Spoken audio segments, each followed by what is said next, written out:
Namaste. Welcome to Doctor Speak, a conversation with experts, episode 3. We are live on Facebook and YouTube. An initiative by Art of Living Children and Teens Wing, Doctor Speak is a conversation on children and teens' health. And today, the topic of our episode is child safety and nutrition. We've been running these sessions from past 2 weeks, and this is our third episode. Previous episodes, we have gone through a lot of conversation with experts who told us what is pain, how to have healthy lifestyle, even what the psychology of the children and teenagers, how you can deal with them. And today's episode is on child safety and nutrition. And my experience, in childhood, as a child, I was extremely prone to accidents and injuries. I have six stitches on my right parietal bone when I was 6.5 years. Yeah, and I was prone to a lot of injuries. So, how children are prone to injuries, how it impacts us as an adult when they grow as an adult, how it impacts them, and what is child safety, what are the measures as a parent one has to take, and how nutrition helps us in has a role in a very good lifestyle and overall health. What are the rights, what are the wrongs when it comes to nutrition? These are some of the key topics we are exploring today. Yeah, we have with us two very eminent experts who will share their wisdom and experience in this regard. And to co-moderate and bring out the best of today, I have Dr. Vinod Kumar. He is bachelor's in dental surgery, a productivity expert, leadership trainer, and faculty of Art of Living. So let's welcome Dr. Vinod. Thank you for that befitting introduction. It's a pleasure to join you here on this show. Thank you, Vinod. Our first panelist for the day is Dr. Chetan Ginigeri. He's currently the Pediatrics and Pediatric Intensive Care Consultant at Aster CMI Hospital, Bengaluru. Previously, he has headed children's ICU at Narayana Hrudayalaya. He's been in the Department of Pediatrics at PeopleTree Hospitals. He's an author. He has an upcoming book, and he has given a lot of. He has published many publications, and in fact, he's a very sought after expert in child safety and pediatric critical care. So, Dr. Chetan, welcome to Art of Living Children and Teens Facebook and YouTube Live. Namaste, good evening, and thank you for the opportunity to reach out to all the parents, teachers, and teens through this medium of Art of Living Children and Teens platform. Thank you. Thank you for having me here. Dr. Chetan, would you please introduce yourself in your own words? I think that would do really good justice. What your expertise is. Yeah, so I'm basically a children's ICU specialist. That means I look after children who are extremely sick. That can range from children who have suffered serious complications of an infectious disease, or children who have had complex surgeries like heart surgeries or liver transplant surgeries, or children who have undergone bone marrow transplant.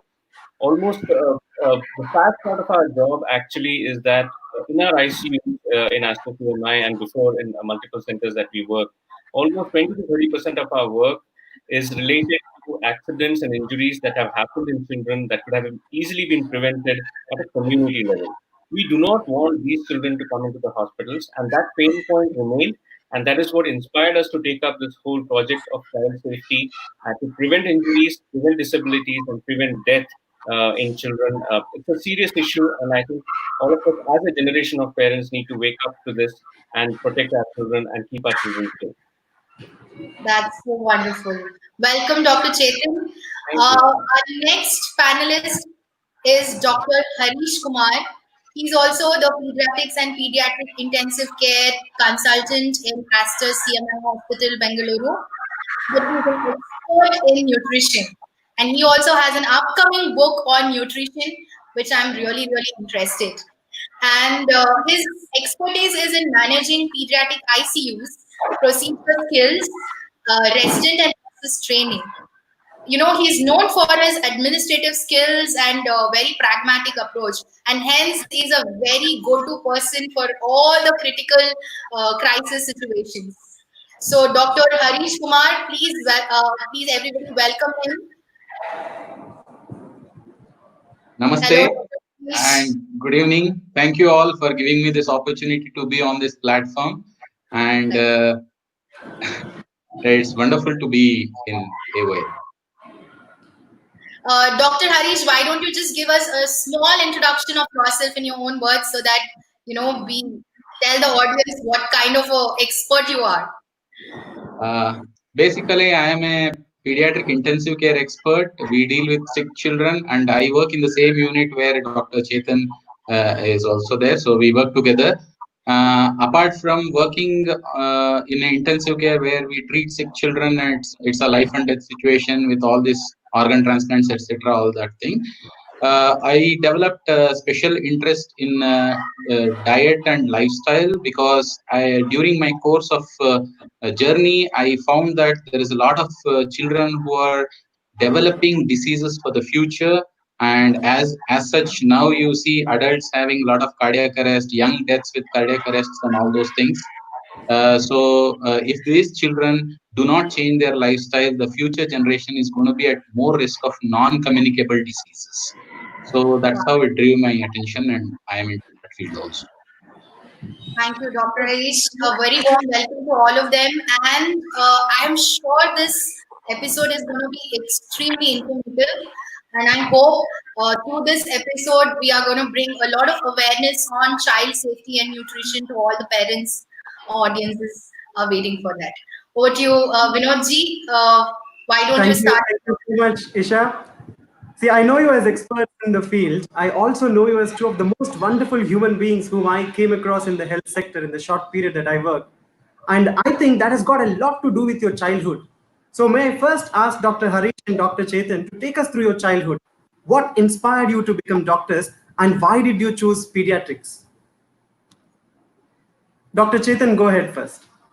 Yeah, so no, my childhood was a very normal Indian childhood. My dad was a civilian in the defense. He used to work in ordnance factories. So we have traveled the country every 2 to 3 years, a transferable job. Most of it is spent in cities of Maharashtra and countryside in Maharashtra as such. I am a typical Kendriya Vidyalaya product, the central school, CBSE school, where you have a mix, amalgamation of the all Indian kind of cosmopolitan crowd, people from all over the country, and the same thing translated into my understanding about the country and its people as such. So Kendriya Vidyalaya was a fantastic platform to get to know the country and its people. Then, as such, my interest in medicine developed primarily because we were kind of mathematically challenged. In those days, there was always only two options: engineering and medicine. And because we were kind of mathematically challenged, the natural inclination was towards medicine. And uh, and once we joined medical school, the we always got inspired with the departments and professors who were extremely good, humble, great teachers. And surgery and pediatrics were two such departments in Jipmer, Pondicherry, where I did my undergraduation, which inspired me to take up pediatrics. And we started preparing for entrance. I was lucky to get into PGI Chandigarh, again, a very premier institute for pediatrics, extremely commando training, we call it. For 3 years, you're just there looking after children. And then it exposed us to the whole gamut of pediatric subspecialties. And then later on, working in the emergency rooms, the ICUs, the neonatal ICUs, we realized that ICU is one place where you are making life and death decisions. It is physically very demanding.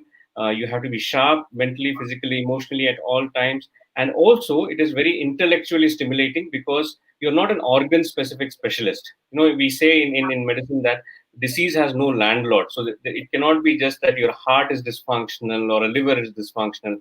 When it comes to a child, the whole child is suffering because of a single organ involvement. So pediatric ICU is in that way, we are glorified generalists. We know the worst case scenario of every organ system that can get involved.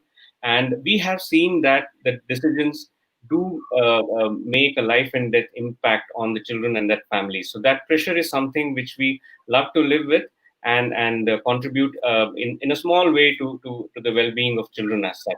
The critical thinking that we developed in our ICU training also helped us to kind of look at issues which could have been tackled in the community level and prevent children from coming into a hospital. A simple thing like If you are spending a lot of money on garbage disposal, you wouldn't have to spend so much on children getting hospitalized with a disease like dengue.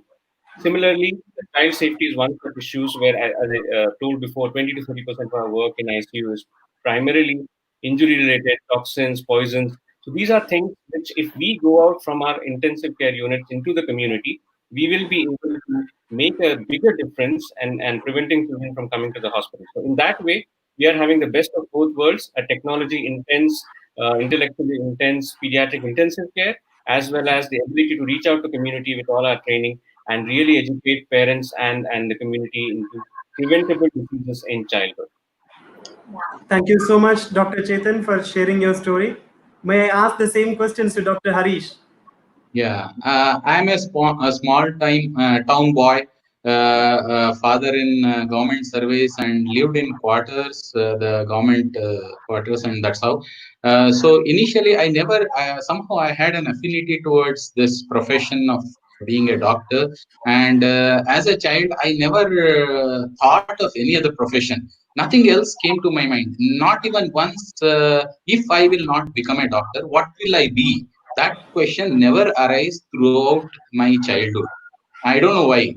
And then, so I had only option, and so I had to become a doctor. But then, subsequently, during my training in medicine and all that, I developed a special affinity towards children, because I found this pediatric was way different from all other fields of adult medicine.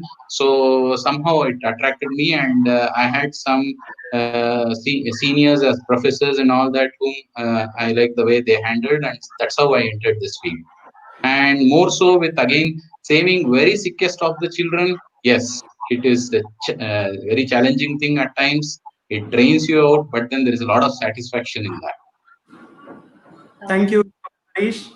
Yasha, would you like to ask the first question? Yes. My first question is to Dr. Chetan is what is child safety? How are our children prone to injuries? And what impacts? Yeah, so the concept of child safety is primarily to do with unintentional injuries. We are not talking about intentional harm, child sexual abuse. We are talking about freak accidents that happen into our immediate surroundings. And the main reason why we are discussing this is one, the data points are huge. Every single minute, one child on this planet loses his life for a freak accident or an injury. So that's significant. By the time we finish 1 hour's talk today, 60 normal children on this planet Earth would have lost their productive life as such. And the burden of disease is huge. For every child who dies, 30 children actually suffer serious injuries but escape death. And 70 children escape with minor injury. And the whole aspect of this is that almost 5% of the gross domestic product GDP of a country's economy is spent looking after these children with disability. So that's a huge economic burden as well. So, what Okay. in medicine generally what we say is that for a disease to happen, there are four major factors. One is genetics, one is environment, one is diet and lifestyle. Diet and lifestyle, my colleague Harish will be focusing on.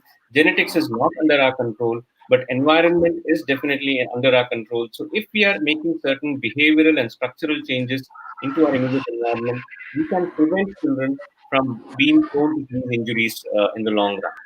So, why children are more prone for injuries? Basically, there are few physical, mental, and psychological factors which are age specific. Simple things like in a child who is just 1 year, less than 1 year old, he has got a very large head, so his center of gravity is much higher, so he is easily toppleable. And when children at that age fall from a height, the head will hit the ground first without exception. Second thing is they mouth everything, right from say a crawling insect on the floor or a tiny button battery or a pin, whatever they pick up, they put it in the mouth. And they have very weak legs; they can't wriggle out of danger. And once they grow a little older into a toddler age, they are mainly extremely like little scientists. They are curious, but they are also extremely fearless. That combination puts them at risk for harm. If you see any toddler, whenever he is playing with toys or he's attempting something new, the first thing he does is look behind and look at the mother's eyes, well, for an approval. and that is the time when we had to set the behaviors right. The moment they cross the toddler age, then they go on to the school going age, where they start spending a lot of time into their school environments, into buses, into lifts, traffic, and things like that. And suddenly the cool quotient of the child is no longer parents. They start listening to their friends, and they become the cool quotient whom they have to follow. And so that is another risk period outside of homes, because homes they would have navigated well. And the moment they reach teenagers, that is a completely different species. So they are physically very strong, mentally very unstable, and emotionally very labile. And they are at an age where they want to show off. There is a lot of peer pressure, and these things put not only them at risk, but also some innocent bystander. A teenager taking a car for a drive can have an accident on an innocent grandfather who's on a morning stroll. So these are kind of age-specific issues in children, which puts them at risk for unintentional injuries, and the disease burden is huge. Childhood injuries are the fourth largest killer of normal children world over, and that's why we are all here to do something about it. Wow. It's so insightful. Thank you, Dr. Chetan. I mean, there's so many things which I really didn't know. I mean, this child safety is so important in a parent's life now, right? I want to, taking up this, I want to know how is it going to impact if a child has got an injury? For example, I had 6 stitches when I was 6.5 years on my right ear. Has any impact on adulthood also? I mean, as they grow, or how impactful it is? See, usually what we tell is if we have got hurt in less than 3 years, the memory cells would not have been developed enough to register that and have an impact in the later childhood outcome. But then, Okay. older than that, you will be left with some physical scar, but the mental scar is more, because you kind of develop fear and phobias, which are sometimes unfounded. It can be heights, it can be water, it can be fire, or it can be sometimes people. So that is the kind of post-traumatic stress that children go through, and that gets registered and modifies their behavior for the future. Okay. Wonderful. Dr. Vinod, you have a question regarding Dr. that? Harish to ask. Dr. Harish, I know you are an expert in diet and lifestyle, and coincidentally, we have a kid in the family. He's just 3 years old, my brother's son. It's always a challenge for us to feed him. And the bigger challenge is what to feed, what not to feed, and how to stop him from watching TV when he's eating. Can you please throw some light on this?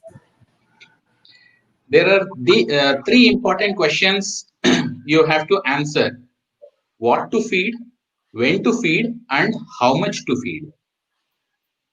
What to feed is to be decided by the parents based on the genuine knowledge that is given. In case if the parents are not aware what to feed, they can consult the doctors, and or else they can read up or whatever it is. Based on some reliable knowledge about what to feed, you have to decide what to feed. Children should never decide what to feed, especially if it is a preschool and all those age. Okay. Second is when to feed. Child will decide. No matter what age, child decides when to feed. Because even a newborn knows when the baby is hungry, he cries, right? So the hunger is not to be taught in school. Hunger is an intrinsic feeling. So when to feed and how much to feed. The satisfaction is also like that. Whenever children start eating, they know when they are enough. And once they say enough, do not force. Most of the common mistakes by parent is they really force the children to overeat. And once somebody forces them, they don't like it. Children don't like, and then they want to revolt it. So next time you take the bowl of anything, any food to start feeding, they start revolting right from the first spoon. So those are important. So you never force feed the child and then let it take the decision. Only thing you decide is what is a good food for your child. And TV, never TV or any screen. In fact, now more than TV, mobiles are being kept, and then it's a habit. Child knows that if child has to eat, he or she has to eat, there should be a mobile in front of it. That's how they have been tuned to, because initially, during the initial stages, parents have somehow got it easy to feed the child, where their concentration is away from the plate and they are watching something on the screen. So it has become easy for the parent. So this ease has led the parent to develop this habit of giving a screen whenever they are feeding. But later on, it's going to be very damaging. So not to no screen and food together anytime. Okay, lovely. I think the parents are gonna. Dr. Vinod, I think you need to unmute yourself for the next question. I said thank you so much, Dr. Harish. I like the authority with which you said no food and no screen together, which is a common practice in most Indian households. So the next question I have for Dr. Harish is junk food.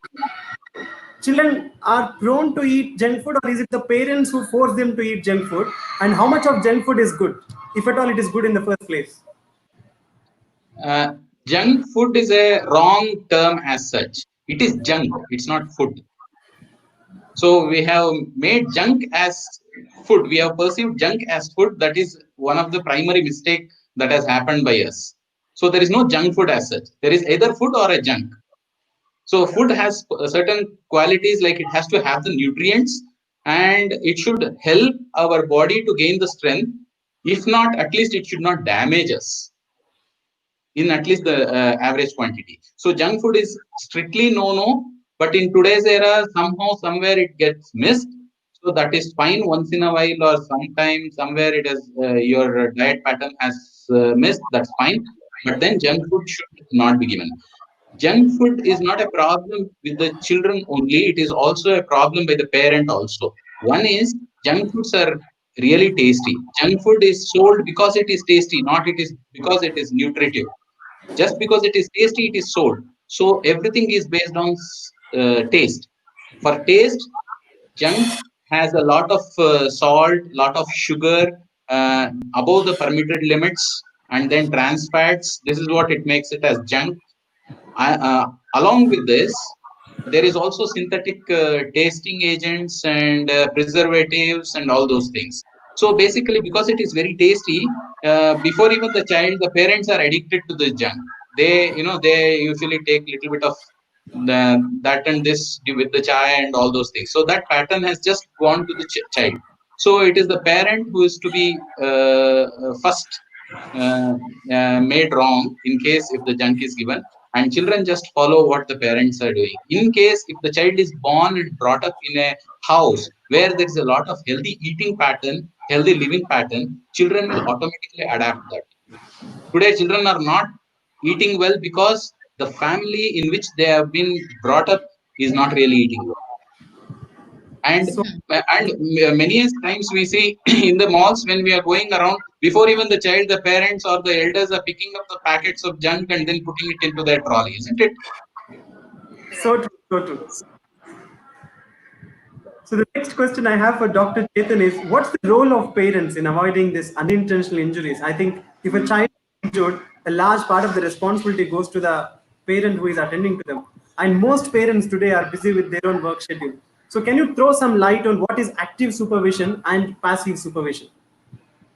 Yeah, so unfortunately, see, with like all the things that happened in with the current societal structure as such, the Indian societal structure of joint family was very good because children had supervision at all times. There is in child psychology there is a concept called quality time. As doctors, we say there is no concept of quality time. All our parents did and grandparents did was to give us time and observe us during that period of formative years. So one is that we cannot blame the children for getting hurt. Second is we have to take complete responsibility of the children's safety. That can be done in two ways. One is active supervision. That means somebody is constantly watching what the children are doing. And it is sometimes impossible to do that because all of us are busy being busy. And then the amount of distractions that are there to current day parents, especially working parents with the digital devices, mobiles and laptops and things like that, is we are very easily distracted. So active supervision is usually impossible. So second, we come to the concept of passive supervision. That means if we sanitize and baby-proof our immediate surroundings in a way that uh, we know that my child is playing in the next room. There is nothing very dangerous, nothing very sharp, heavy, hot, or things which he can hurt himself with. We can relax with our newspaper in the drawing room. So that is what is passive supervision. That means we have set the both the structural changes as well as given some amount of behavioral training to the child so that he doesn't unnecessarily explore things which he doesn't know, in a way that we can keep the children safe. So that is what is the concept of passive supervision. Without you actively eyeballing the children at all times, you know that my child is in safe zone, because childhood accidents are predictable and preventable. If we understand children, we know that these are the things that need to be kept out of sight, not even out of reach, because out of reach will pick their curiosity. So if you are keeping a medicine box, onto a platform, and the grandmother is popping 5, 6 pills which look like gems, the child will find a way to reach out to it, explore it, open it, and put it in the mouth. So things like this has to be understood by parents, and these are dangerous things which have to be completely out of sight, locked up, and then made sure that we have adequately baby proofed our immediate surroundings. So that is what is passive supervision. Wow. That's really, really this thing. But Dr. Chetan, I want to ask also. Yes, the environment of the house, a parent has a control over it. What about the other environments which the child is exposed to? The community, or the societal place where they play, the school, the other environments they are exposed to. Yeah, so that is a very good question, because see, we have control over our own homes, but we do not have control on what happens outside. So again, we all as parents, all of us have a sixth sense. Just to immediately scan a new area wherever we go, we know that okay, this is an area where my child should not go. This is a place where he's safe. When you go to a resort, you say, okay, this is a swimming pool. I should not allow my child to come here. So I'll give you a few basic examples in that. Now, when suppose you are in an area in your apartment where a lot of children play, and there is also car parking around. So we have seen in my own practice, I have seen 3 adults who have run over the children who are hiding behind the cars or in front of the cars. Because so what we generally tell parents is, or adults, is that whenever you are starting a car in an area around the school, park, or in your apartment complex, just go around the car once before you get inside the car. That can avoid a simple mistake of a child hiding behind the car or in front of the car before you start the car. Second is, a lot of accidents we have seen where children get picked up from the school bus, and on the road, suddenly one child will put his hand outside the window and say, you forgot your pencil or a rubber, and children actually run behind the bus, and those there are blind spots which cannot be picked up by the driver in any of the rear view mirrors, and sometimes accidents happen. So what we tell parents is that whenever you pick the child from the bus, make sure you hold the child's hand till the bus is out of sight. Things like, even when you are putting children to swimming classes, no swimming classes till 4 years of age, number one. Second is, if your child is in water, make sure he wears a bright fluorescent headgear so that you know it is your child in the water. Do not leave your phones in the car. No, don't carry your phone to the swimming pool, because even if children have learned swimming, sometimes accidents happen, and that doesn't prevent drowning as such. So these are few simple examples where we tell that in the outside environment, we have to keep our eyes, ears, and senses open, especially when our children are less than 8 years, because they do not have the understanding or the maturity to understand that they can put themselves in danger. So they lack insight. They will hurt themselves, and we have to be there to protect them from doing that. So my next question, followed up with what you said, Dr. Chetan, is that I understand parent has a lot of responsibility, to make the environment safe wherever they are. But is there a way that we can educate a child also about what is right and what is wrong? Is it needed, or it's absolutely the responsibility of the parent?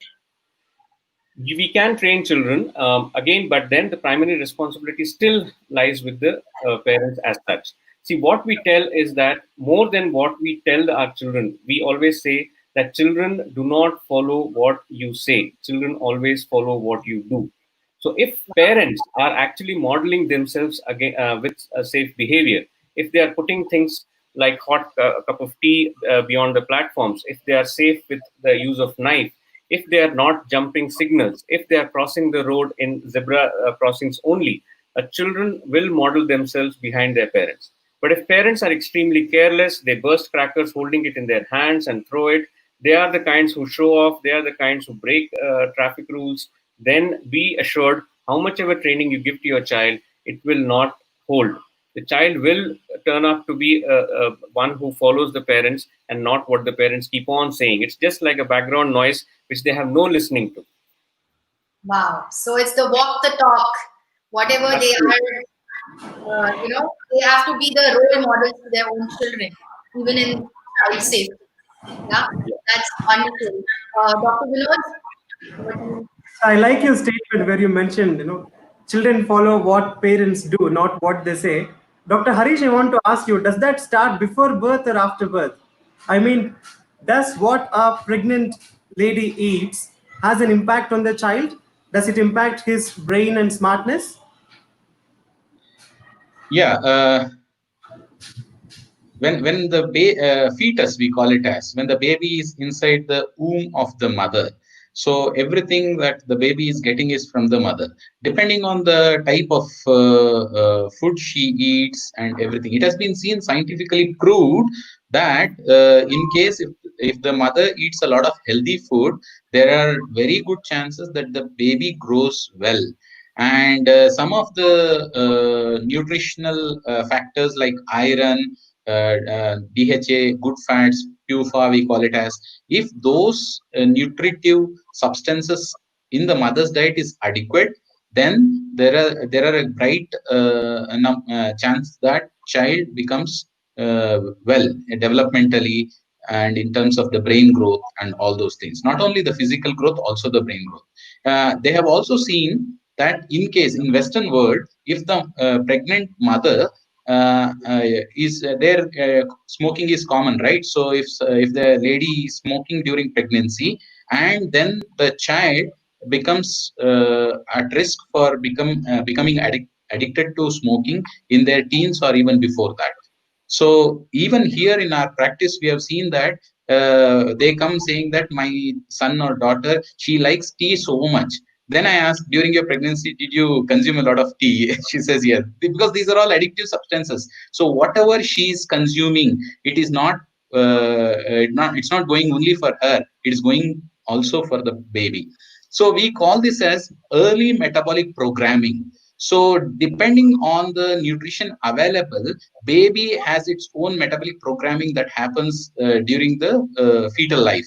And then the programming of our system goes on, and then metabolic pathways are set. And once the child grows, the same metabolic pathways are there. That's how the people, somehow some people eat more and they are lean, and some people eat less and they put on weight easily, because their metabolic programming is like that. So all these are determined even before birth. So it's very important a pregnant lady eats well, lives well, does all these yogas and other things, which really helps the baby. Oh, nice. Dr. Vinod, you're muted. You need to unmute yourself. Yes. Thank you. I want to ask you about milk. Milk is probably the best nutrition that a child can get. So that's about breast milk. But these days, there's a lot of talk about what is a good milk. Is that A1, A2? Are there any other categories? Can you throw some light on this, please? Yeah, undoubtedly, as the baby is born, it is the breast milk, mother's milk, which is the most important nutrition. Until 6 months of age, nothing else apart from mother's milk. Humans are the most intelligent species on this planet, and the apathy about humans is we have to tell them that your milk is the best for your baby, and no other animal on this planet needs that education. Every other animal knows that they have to feed their babies, but humans have somehow misled. And then we have to tell that what milk to give to my baby. Yes, it is obviously human milk, you are the mother. So that is a very primitive education that we need to know by default. So this is one of the basic problem. And later milk, if you see later part of life, milk becomes less and less important. We do not drink 1 liter of milk in the morning, 1 liter of milk in the afternoon, and again 1 liter of milk in the night, saying that milk is the best food. No, because there is an enzyme lactase, which we call it as, and it is highest in the infancy during the first year of age, because babies are always dependent on the milk, the lactose. And later on, that nutrition becomes very less, and the other nutrition takes over. So we have to eat wholesome food, like vegetables, fruits, and all those things, and then milk becomes a small portion. Since ancient time, humans have been consuming milk from animals. And if you see Sri Krishna, Lord Sri Krishna, whatever cow is there, that is the original cow, and that is called A2 cow. That is the real cow, and it is the Indian breed, and that is supposed to be the best animal milk which matches human needs. But then of late, because of milk industrialization, Western world has taken over and made it as a big lobby and business. And so they brought another breed, which are Jersey, HF, all those what we call, and they are known as A1. Even during the naming of the milk, when they named the milk, they named it as A1, and the leftover A2 was given to the Indian breed. Somehow Indians could not hold the first fort. So actually, if you ask me, our milk should have been called A1. So, but then now, because we have also we have followed the Western world, mind you, everything Western is not modern. Modern doesn't mean Western. So we have just followed, thinking that whatever they do is the right thing. They have done a lot of mistakes, and we have followed that. So now whatever milk, we have 97-98% of the milk that is available in the market today is A1, that is the Jersey breed, and all other breed of cows and other. In fact, the buffalo milk is better than these breed.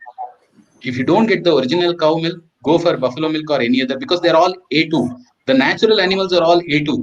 This hybrid, the farmed and the industrialized animal is an A1.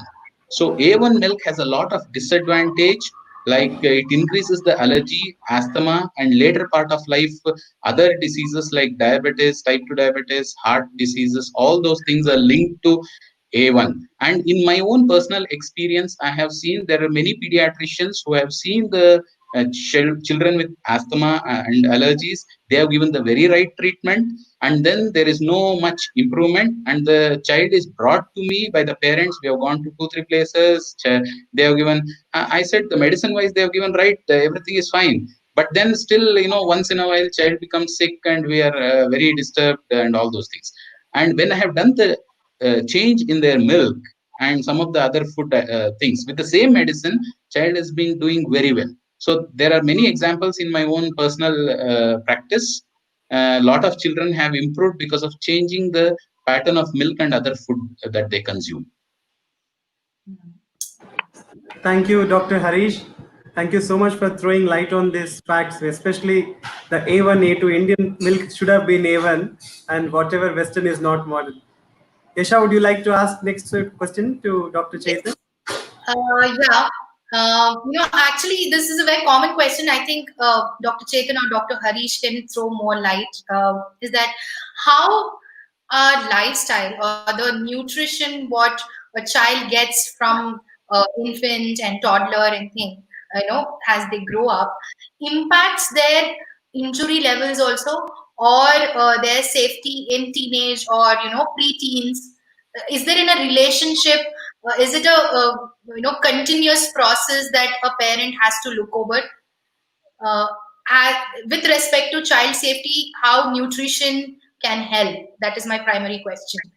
See, when it comes to nutrition, nutrition is also a part of child safety, because if the child goes to school and doesn't get a safe food to eat, and if the child is getting junk, it is not a safe, right?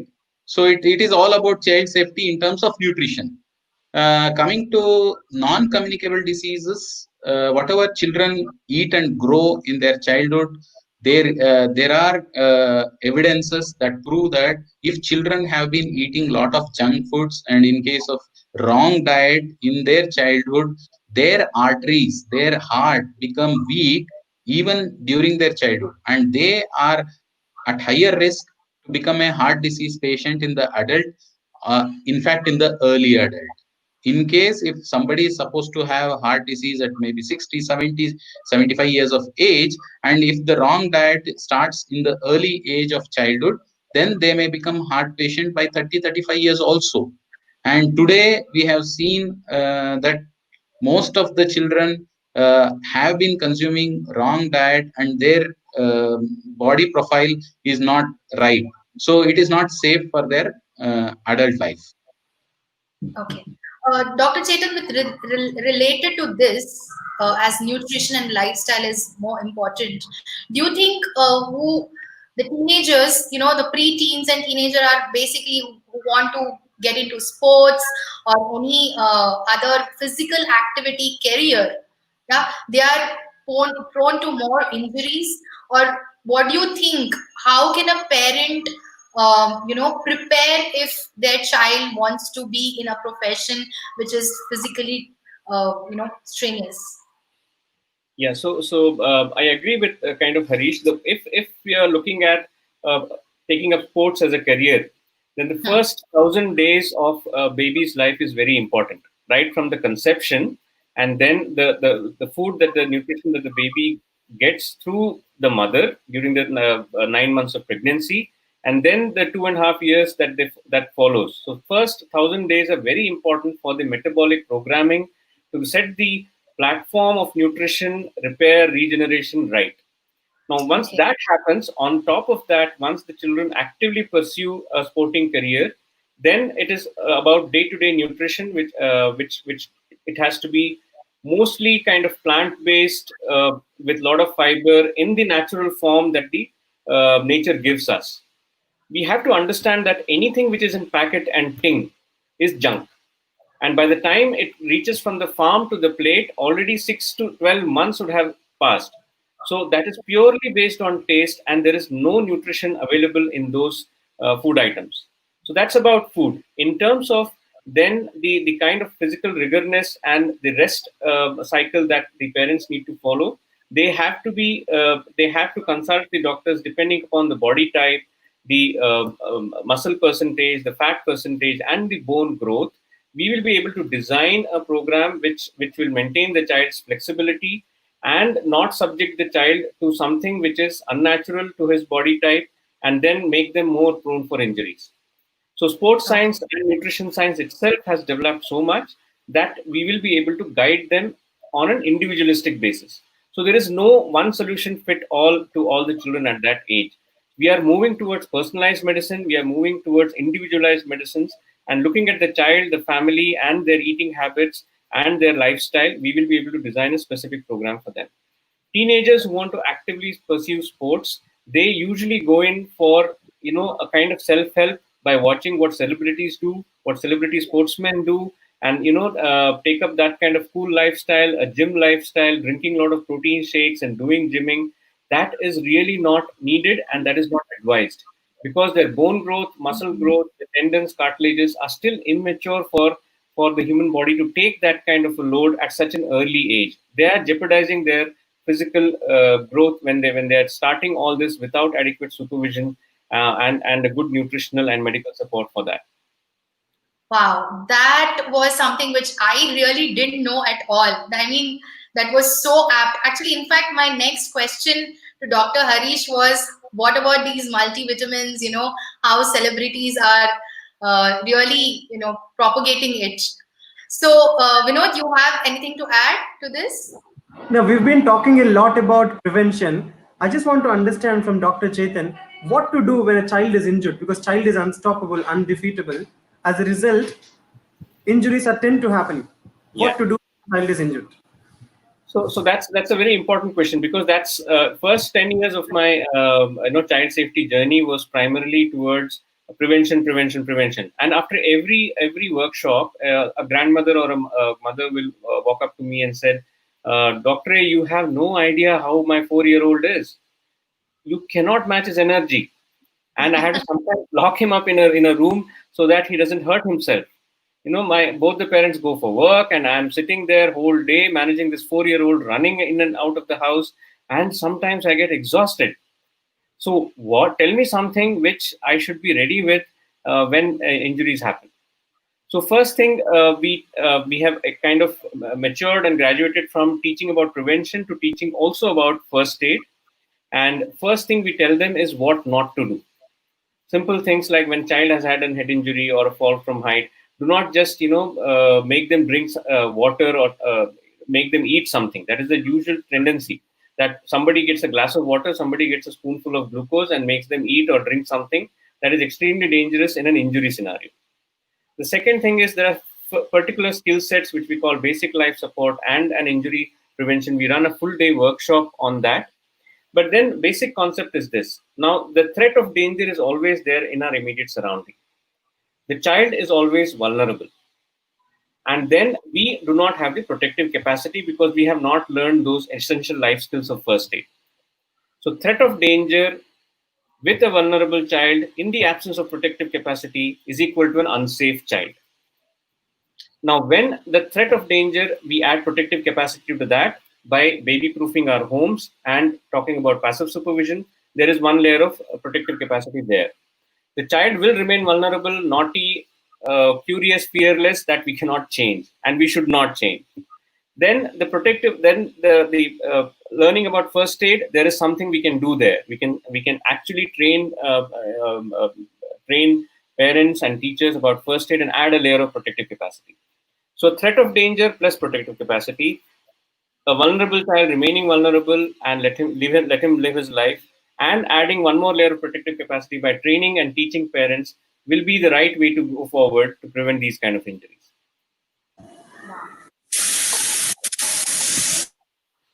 That's really wonderfully. Thank you, Dr. Chetan. You really summarized it really well. Dr. Vinod, you have another question to go? Now, I just want to understand about the book that you've written, Be Playful. What does it cover? Because we know from childhood that book is the best friend. So does this book become an apt substitute for parenting, or what does it cover? So this book is just to fine tune that sixth sense. Now, when we used to discuss this issue of child safety, invariably out of hundred parents who will be sitting there, at least 5 to 6 will end up crying because they have witnessed near misses. Some of them have actually had injuries in their own families and have suffered that as such. We see it on a daily basis. Parents running with a child who is hurt into our emergency room, and while as a doctor's team we are resuscitating those children, and as a senior doctor I peel away and then come out to talk to the parents, there is already a fight going on. I work whole day and I just gave you one responsibility of one child you could not look after, and then the grandparents are sitting and sobbing in one corner, the maid is scared. And if it happens in schools, I can imagine the stress that the teachers go through because now they have to face the music of the parents. It is a very unpleasant situation there as such. So as kind of the book is primarily to prime them about it. So it is called Playful. So we have not kept it a very serious name and made it into a very colorful book with a lot of diagrams and kind of things which easily the pictorial things will relate to the mothers who can see. And then I have got feedback saying that the pictures are so representative that even if I show it to my maid who looks after the child, she's able to understand. So it is a very easygoing conversational kind of a book which we have made. It has already sold 10,000 copies, and the whole proceeds of the book goes towards our Aster Sick Kids Foundation, and we use the money to take care of children who have suffered these kind of accidents, because sometimes it happens in all kind of social strata, and money should not be the reason why we should deny medical care, advanced medical care to a child who has suffered this accident. Wow, Thank you so so much, wonderful. Dr. Chetan. Now, I remember you mentioned about stress. Stress is one thing that everybody is talking about these days, courtesy Corona pandemic. What do you do to beat stress? What's your daily routine? I would want Dr. Harish to answer first, and then we'll come back to Dr. Chetan. How do you take care of yourself? Basically, our sleep, diet, exercise, and living without negative emotions. These are some of the pillars of healthy living on a day-to-day basis. Try to wake up early and then do some little bit of brisk exercise, yoga, whatever possible. I am on yoga on a regular basis, and I do other forms of exercise on a little irregular basis. And then try to discipline yourself with respect to time, what you do and what not. But then when it comes to patient care, there is, we do not have a choice of deciding our times. We have to oblige to the way and pattern of work that comes our way throughout the day. But then at least healthy eating is in our hand, the way we eat, and then going to bed early, avoiding looking at mobiles and screens before going to bed. To get up early, the key is to sleep early, and then you sleep without any disturbance. And then there are food that improves your level of sleep, level of brain functions and all those things. So eat healthy food. And like there are tryptophan containing food. This tryptophan converts into serotonin and then melatonin is needed for good sleep, and serotonin is the happy hormone. Brain needs serotonin to be happy, and 90% of that serotonin comes from the stomach, the food that we eat. Only 10% is indigenously only from the brain itself. So just these are the. That's a very valuable piece of information, Dr. Harish. Brain needs happy hormones. How do you take care of yourself, Dr. Chetan? Yes, as so as intensivists, actually we lead a very disciplined life because our day usually is stressful. Every day at 6 o'clock in the morning, we get a call from our intensive care saying that yesterday there were 3 new admissions and one child is having dengue. 2 children came with pneumonia, and one of them is really sick. He's on a ventilator. His blood pressure is very low. So our day starts with bad news. So we have to be kind of be there, both peaceful, mindful, and physically there to absorb all the stress that's thrown at us and take the right decision, and also converse with the parents, having life and death discussions on a daily basis. So as Harish told, diet, sleep patterns have to be very disciplined. But Corona has, as such, added another dimension. We are in a period of what we call it unproductive uncertainty. We do not know what's going to happen, and that's making all of us very anxious, both economically, career-wise, and there is worry about family and things like that. So these are the times when we have to engage with more positive conversations with our friend circles, with keeping the calm and not transfer our anxiety to both elders in the family as well as youngsters in the family. Usually, the current data shows that 92% of whatever you read in newspapers and watch in the TV channels is negative. So one good advice which we all follow is then have meaningful conversation with your friends rather than watching a news channel or read newspapers. So take care of your health. I do a lot of yoga as well as breathing exercises to set that tone of the day early, and then follow all the other things. Thanks to Harish, we are very diet conscious, and yoga as such plays a big role in keeping us fit. How nice. Thank you, Dr. Chetan, for your insights. Yeah, I practice Sudarshan Kriya every day. That's what enables me to beat stress and anxiety. I would like to hear from you what's been your experience of Sudarshan Kriya, and would you like to recommend it to your fraternity? Yeah, I would definitely, because I remember I had done the Sudarshan Kriya workshop as well as the spine care workshop, and that really opened our eyes to the possibilities of yoga. And I keep telling that 20 to 40 is a kind of bulletproof age. We can subject our body to extreme physical pressure, lack of sleep, a harmful diet, untimely diet, and live through it successfully. But then the moment your body crosses 40, you need a different strategy. You need to slow down. You need to take care of the bodies. The machine is getting slower and but wiser. So you need to put good food into the body, and the experience of using breath as one of the major modalities to harmonize your physical, mental, and emotional state was a revelation to us when we did the Sudarshan Kriya. And I would definitely recommend it to all the healthcare professionals who are fighting a war right now. So our heartfelt thank you to all of them. And if there is an opportunity to reach out to all of them through your platform, I think we should do that and enable them to exercise that option of Sudarshan Kriya into their own lifestyles. That's really wonderful. Thank But you, Dr. Chetan. I'll just take one moment, Esha. Just as a coincidence, the whole of Karnataka, the COVID warriors, especially the doctors, nurses, and paramedics, are undergoing the Art of Living program as of now. And before we leave the way for Isha to wrap up and take any questions from the viewers, Dr. Harish, would you like to share your experience of Sudarshan Kriya? Yeah, I had an opportunity to undergo this activity of Sudarshan Kriya and spine care some 3.5-4 years back.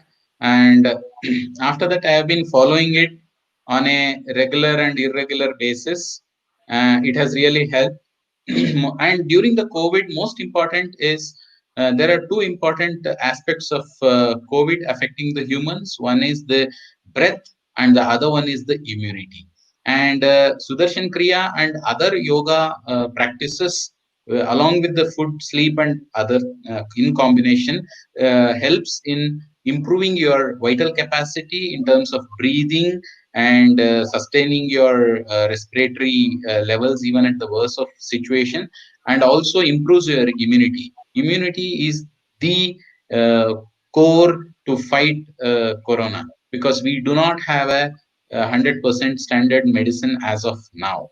So I would strongly recommend people to undergo Sudarshan Kriya whenever there is an opportunity. Thank you, Dr. Harish and Dr. Chetan. Over to Yasha. Uh, Before we take the questions from the audience, I would like both the doctors to suggest. Um, is it, see, we have spoken about parents or individuals taking care of their physical, mental, and emotional, health.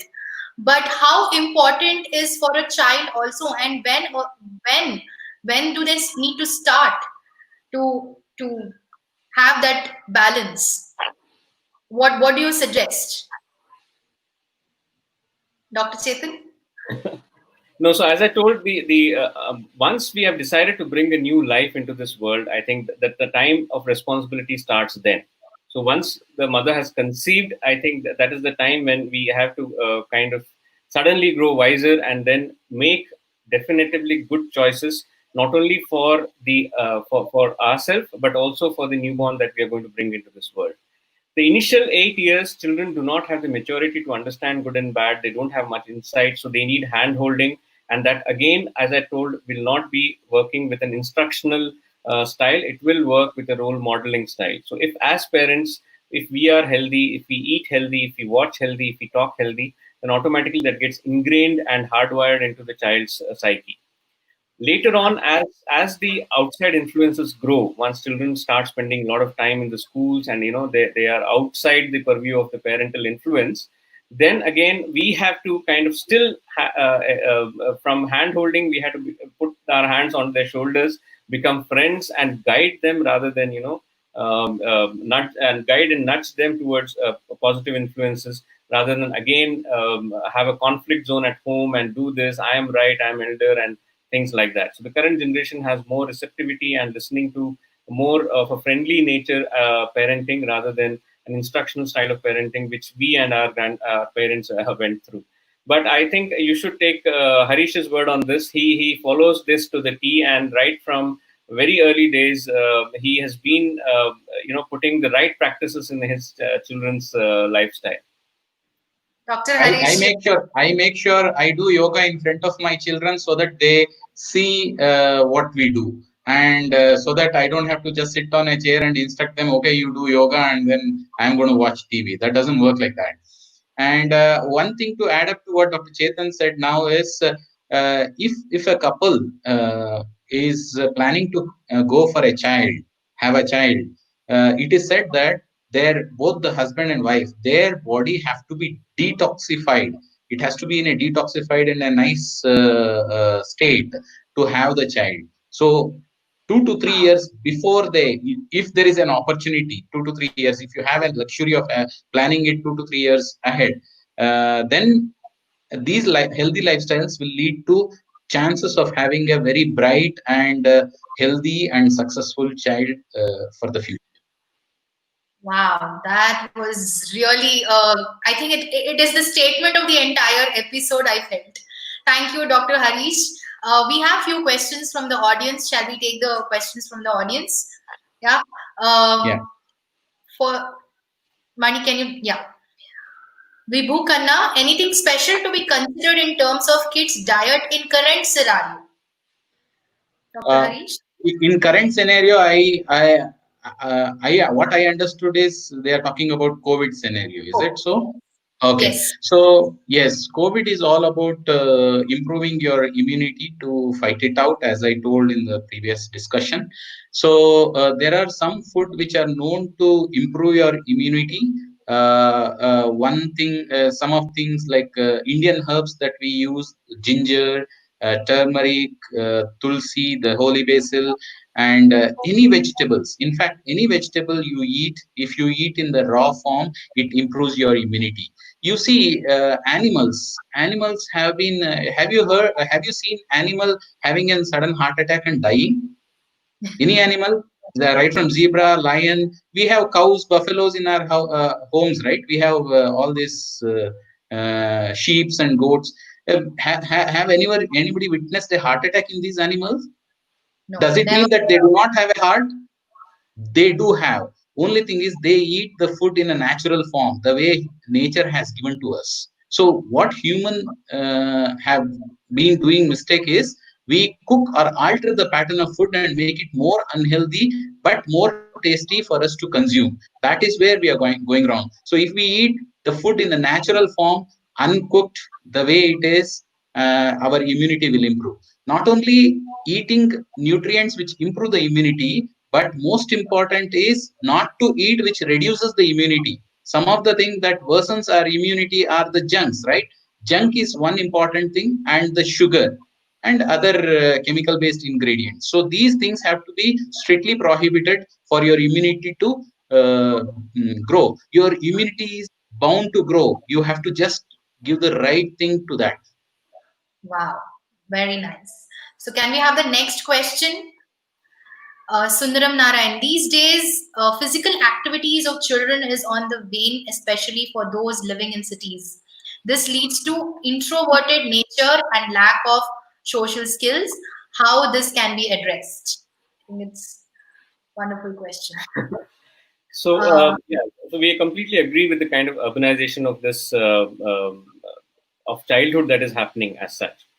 Children right from the age of 1 are exposed to mobiles, and they come with speech delay.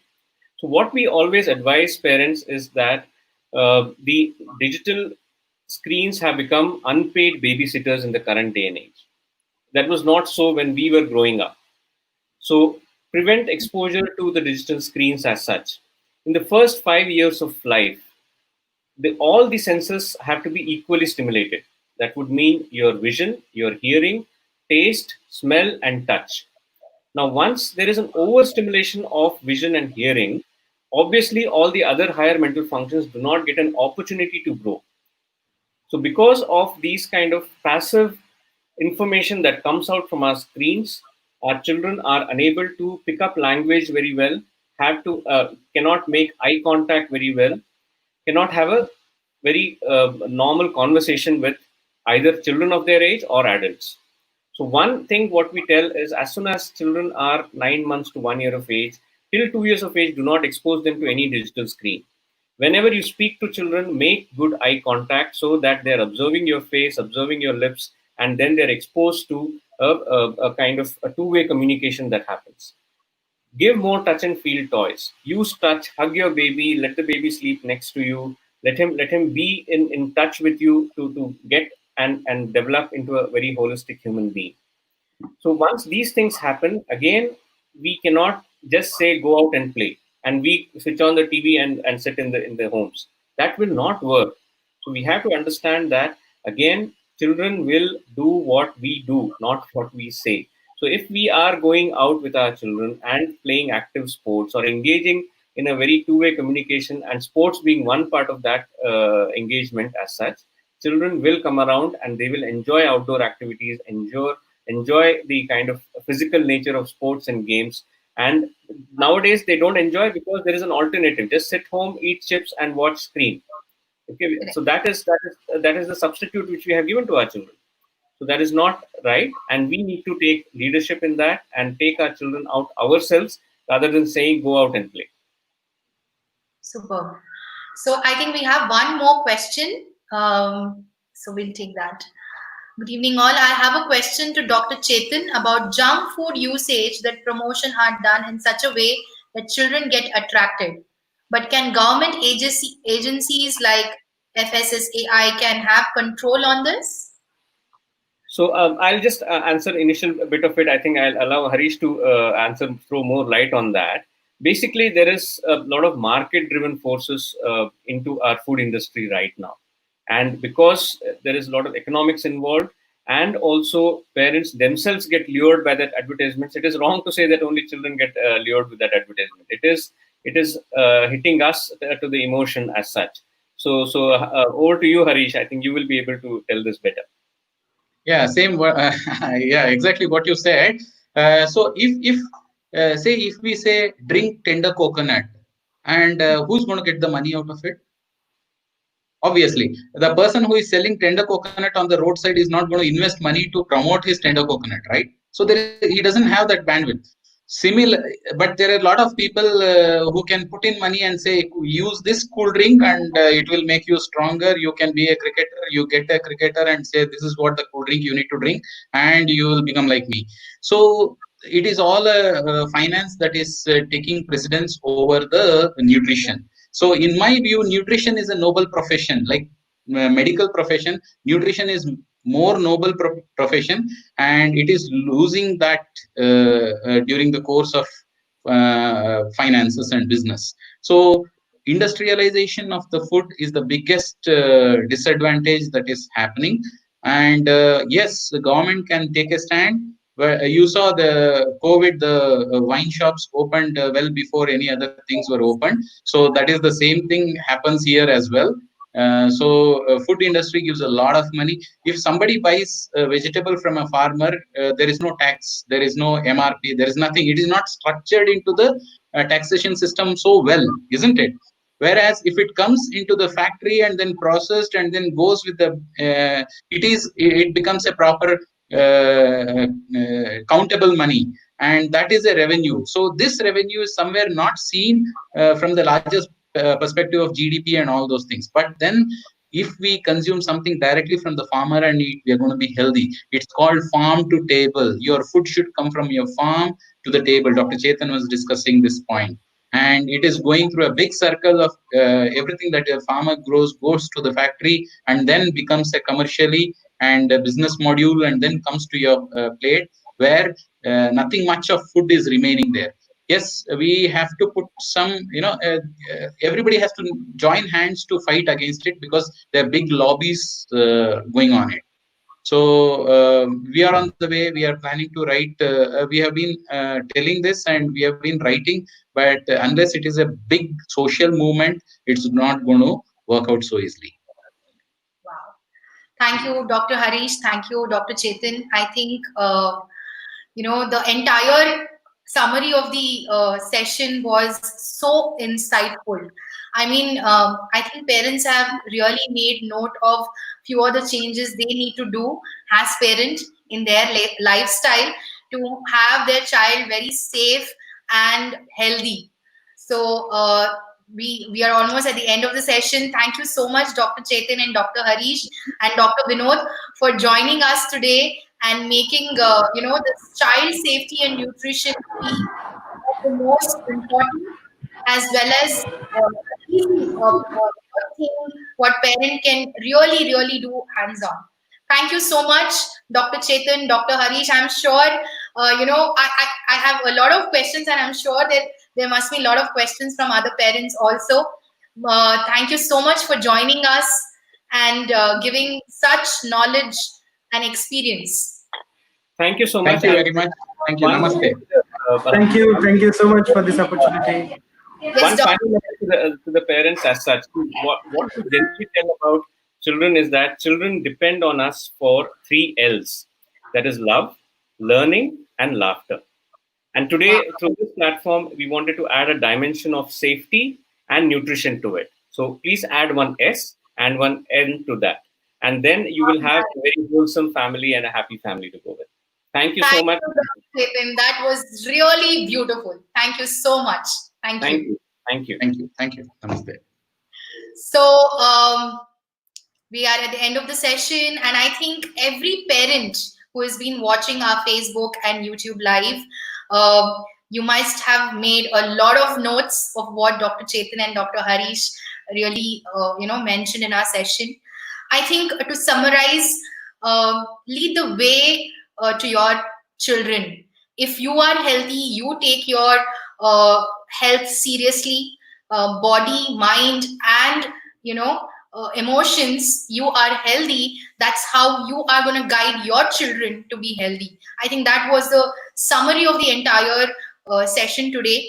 And not only that, how beautifully Dr. Harish said, from farm to the table, our nutrition needs to have a I think 360-degree change how we consume our foods. I think all the parents who are watching this would really benefit from what Dr. Harish said. And of course, I would like to end the session with this, that Art of Living Children and Teens programs.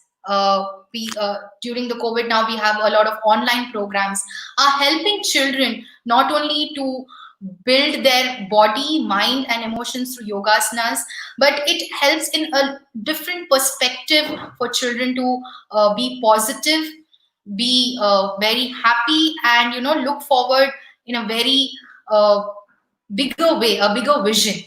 Yeah. Thank you so much for everybody joining us today. I hope you all enjoyed it.